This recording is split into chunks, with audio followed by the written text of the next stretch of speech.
There is a moment usually around 3 a.m. when the house is quiet and the distractions of the day have finally burned off. You are staring at the ceiling, or maybe the glow of your phone screen, and in that silence, you feel it. It's not just anxiety. It's not just stress. It is the crushing, undeniable weight of simply being alive. It is the sudden realization that life is fragile, that things fall apart, and that chaos isn't some distant theory. It's the phone call you didn't expect. It's the diagnosis. It's the relationship that quietly ended while you were busy looking the other way. Most of us spend our entire lives running from this feeling. We numb it with entertainment. We bury it under ambition. We hide it behind a smile that doesn't quite reach our eyes. But you cannot outrun the structure of reality. The question isn't whether the storm is coming. The storm is always there. The question is, when the waves crash over the bow of your life, will you be standing up, or will you be washed away? To understand the journey we are taking today, through the insights of Jordan Peterson's 12 Rules for Life, you have to let go of the political noise. You have to forget the viral clips and the debates. You have to look at this as a survival guide for the human soul. At its core, this is not a book about rules. It is a map of the terrifying border between order and chaos. Imagine your life as a walled city. Inside the walls, there is order. This is where things are predictable. The traffic lights work. You have a job. You know who your friends are. It is safe here, but if you stay here too long, the walls close in. The safety turns into stagnation. You become bored, weak, and resentful. Outside the walls, there is chaos. This is the unknown. It is the dragon in the cave. It is the sudden loss of a job, the betrayal of a lover, the death of a parent. It is terrifying, but, and this is the critical part, it is also where all new things come from. It is where you find growth, strength, and adventure. We are all walking a tightrope between these two worlds. Too much order, and you suffocate. Too much chaos, and you drown. Most of us are drowning. We are drowning because we have forgotten how to carry the load. We have been told that life should be happy, easy, and fair. So when suffering comes, and it always comes, we feel like victims. We feel like the universe has made a mistake. But the premise here is darker, yet strangely more hopeful. Life is suffering. That is the baseline. You are limited. You are flawed. You are going to die. That sounds bleak, but it is actually the first step toward freedom. Because once you accept that life is difficult, you stop asking, why is this happening to me? And you start asking, who must I become to handle this? This narrative is about building a structure inside yourself that can withstand the tragedy of existence. It is about realizing that you are far more dangerous and far more capable than you have ever allowed yourself to believe. We are going to break down the first two pillars of this structure. These are not just tips. They're psychological operating systems. If you install them, you don't just change what you do. You change who you are. Let's begin with your posture, but not in the way a parent tells you to sit up straight at the dinner table.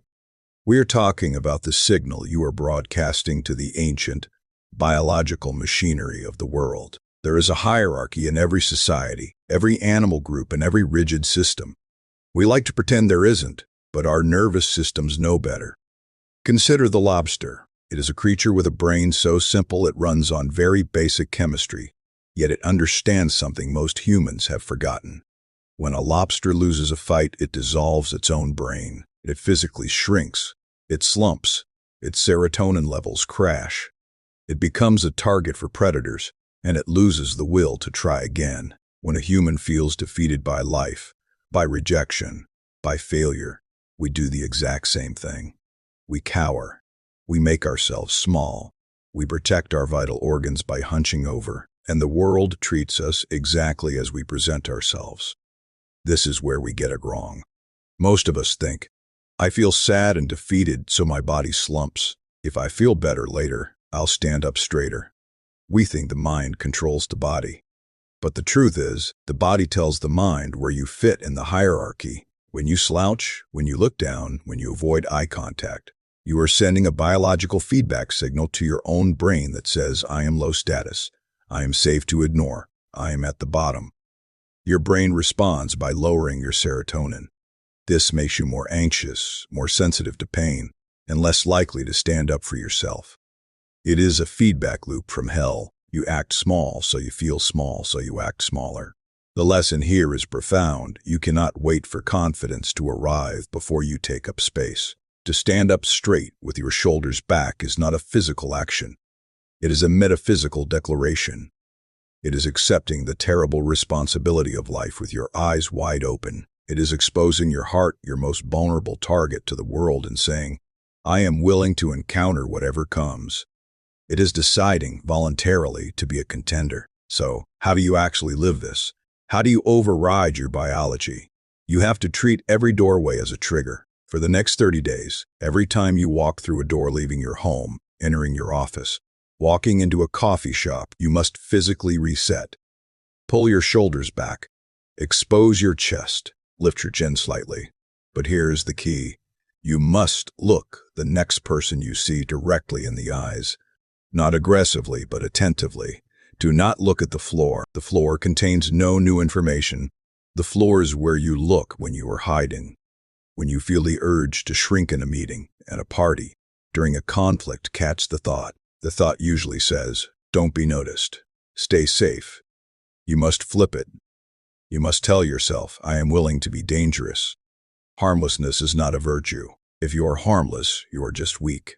A virtue is being capable of danger, capable of speaking your truth, capable of biting back and choosing not to.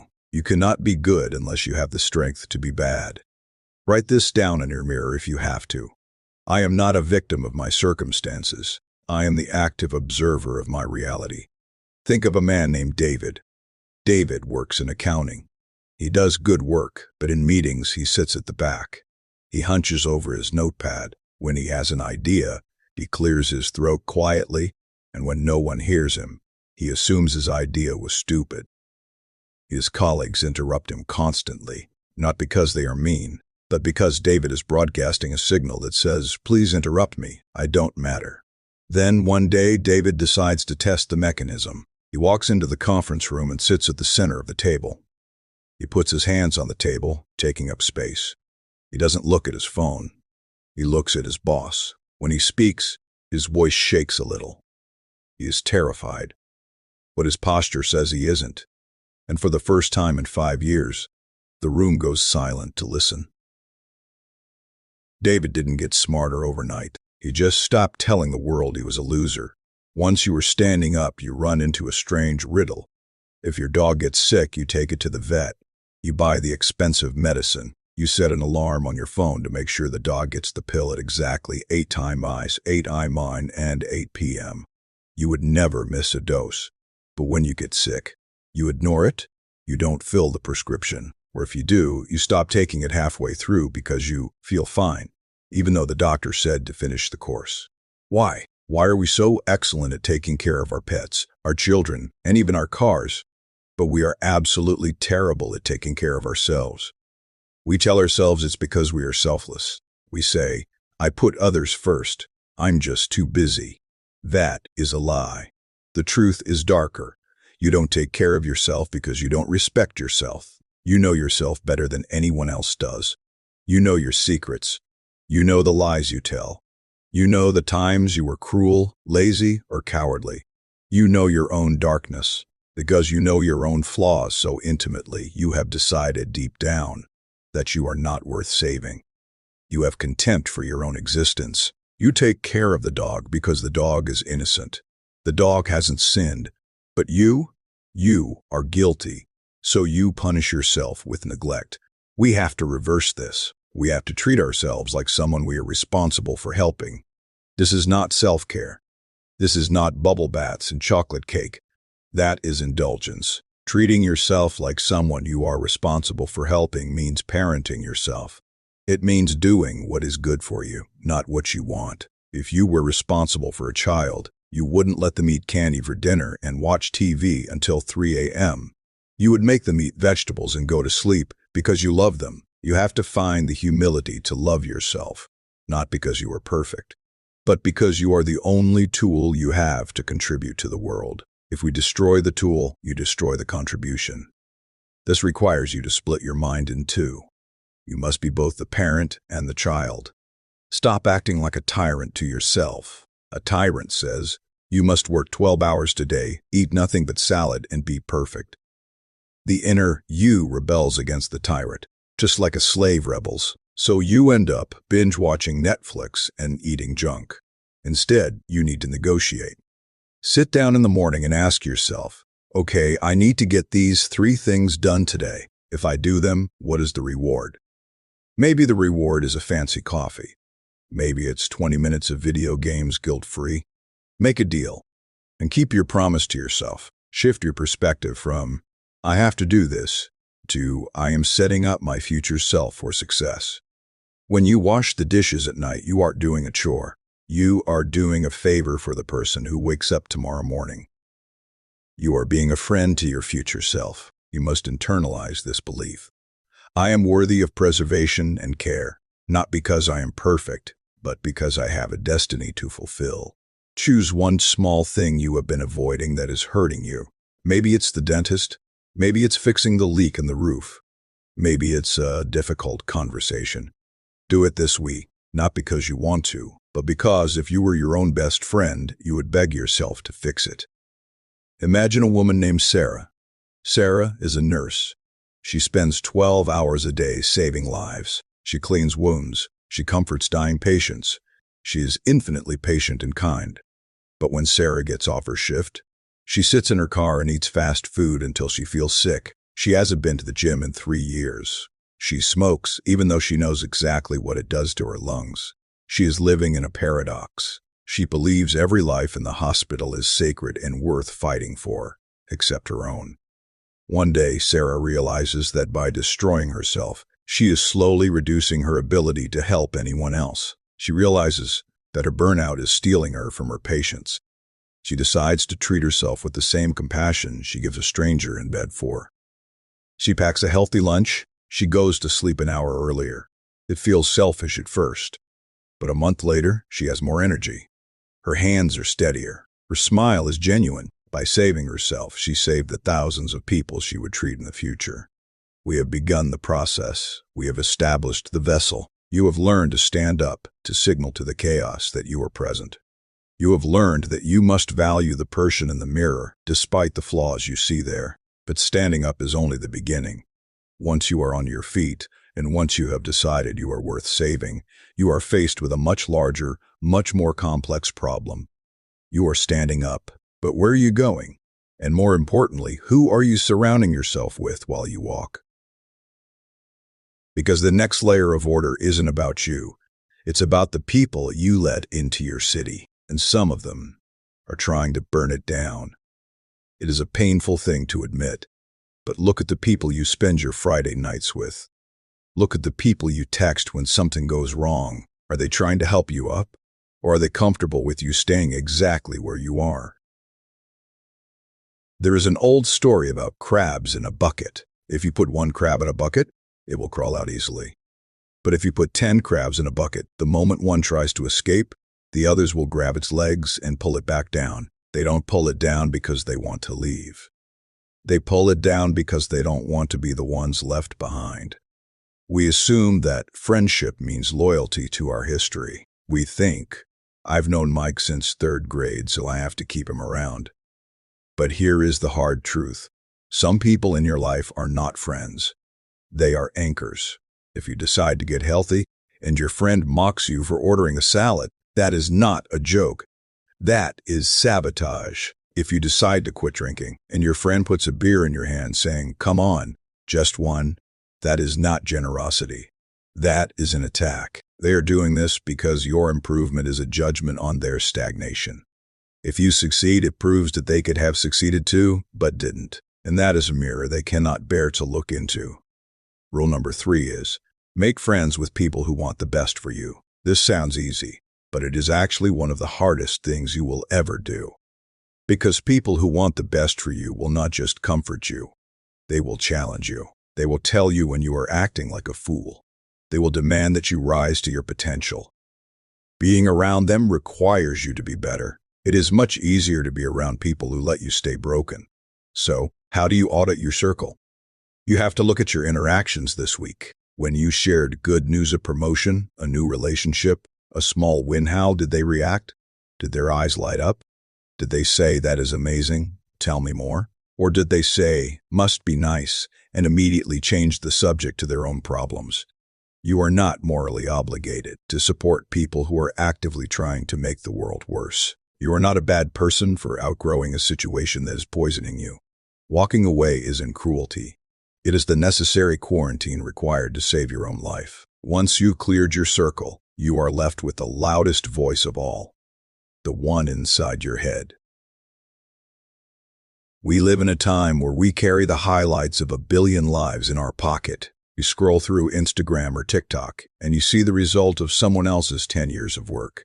You see the vacation, the body, the money, the smile. And then you look at your own life. You see your messy apartment. You feel your anxiety. You know your bank account balance. And you think, "I am failing." This comparison is the primary engine of modern misery, but the calculation is flawed. When you compare yourself to someone else, you are comparing your behind-the-scenes footage to their movie trailer. You don't know their tragedy. You don't know that the person with the perfect job is going through a divorce. You don't know that the person with the perfect body is battling a chronic illness. You are envious of a ghost. Rule 4 provides the antidote. Compare yourself to who you were yesterday, not to who someone else is today. This is the only game you can actually win. If you try to beat the world, you will be crushed. There is always someone younger, faster, or luckier. But if you try to beat who you were yesterday, that is within your control. We need to operationalize this. We call it the yesterday metric. Stop looking at the horizon. Look at your feet. Was the person you were yesterday slightly more chaotic than the person you are today? If you cleaned one corner of your room today, and yesterday it was dirty, you have won. You are on a positive trajectory. If you read 5 pages of a book today and yesterday you read 0, you are winning. This shift changes everything. It turns your life from a judgment into a trajectory. It doesn't matter where you start. It matters which direction you are pointing. Think of a musician. If a beginner piano player compares themselves to Mozart, they will quit. The gap is too big. It's depressing. But if they compare themselves to the person they were last week, the person who couldn't find middle C, they feel a rush of competence. They feel progress, and that progress releases dopamine, which gives them the fuel to practice tomorrow. You are building a house, brick by brick. Stop looking at your neighbor's mansion. Look at the brick in your hand, lay it straight, then pick up the next one. Now, we must turn a corner.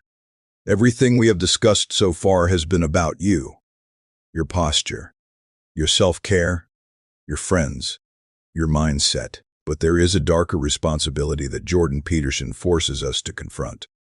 It is the most controversial idea in the book, and it usually makes people very uncomfortable. It is about the next generation.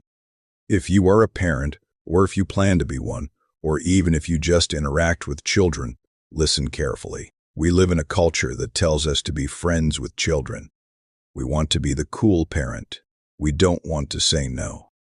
We don't want to impose authority because we are afraid they won't like us. Rule 5 suggests that this niceness is actually a form of child abuse. The rule is, do not let your children do anything that makes you dislike them. This sounds harsh. You think, I love my child unconditionally. And yes, you do. But you are also a human being. If your child screams in a restaurant, kicks you in the shins, or ignores you when you speak, your biological reaction is not love. It is annoyance. It is resentment. And here is the terrifying twist. You are your child's primary representative of the human race. If you, the person who loves them more than anyone else, start to dislike them because of their behavior, imagine how the rest of the world will treat them. The world does not love your child. The world is impatient. The world is cruel. If you send a child out into the world who is rude, entitled, or chaotic, the world will punish them. Their teachers will ignore them. Other children will shun them. They will be lonely, rejected, and confused. By failing to discipline them, by failing to teach them the rules of the social game, you are setting them up for a lifetime of isolation. Discipline is not anger. Discipline is protection. It is your duty to shape that child into someone who is socially desirable, someone who can share, who can listen, who can play well with others. Because if you do that, people will welcome them, teachers will mentor them, peers will invite them to play. The world will open its doors to them. The most loving thing you can do is to stop your child from becoming a monster. It requires you to be the bad guy in the short term so they can have a good life in the long term. So, where does this leave us? We have traveled from the chemistry of your brain to the structure of your society. We have learned that you must stand up, despite the weight of the world. We have learned that you must treat yourself with the same mercy you show a stranger. We have learned to cut the anchors and sail with those who want you to rise. We have learned to measure your life by your own progress, not by the illusions of others. And we have learned that love sometimes requires the strength to say no. This is not a recipe for happiness. Happiness is a side effect. This is a recipe for meaning. Life is a storm at sea. You cannot stop the wind. You cannot calm the waves. But you can build a stronger boat. You can organize your mind. You can strengthen your body. You can curate your crew. And when the storm comes, and it will come, you will not just survive it. You will navigate it. You will find that you are strong enough to hold not just yourself, but the people around you. You become the lighthouse for others who are still lost in the dark. And that is the antidote to chaos. There is one final question I want you to carry with you today. If you stopped doing the things you know are wrong and started doing the things you know are right, not the big things, just the small things you can control today, what would your life look like in 5 years? Don't just think about it. Pick one thing from this video, just one. Your posture, your morning negotiation, your circle. Start there. If you want to understand how to apply these mental models to your finances and career, we have a deep dive on atomic habits that pairs perfectly with this philosophy. You can watch that right here. Stand up straight. We'll see you in the next one.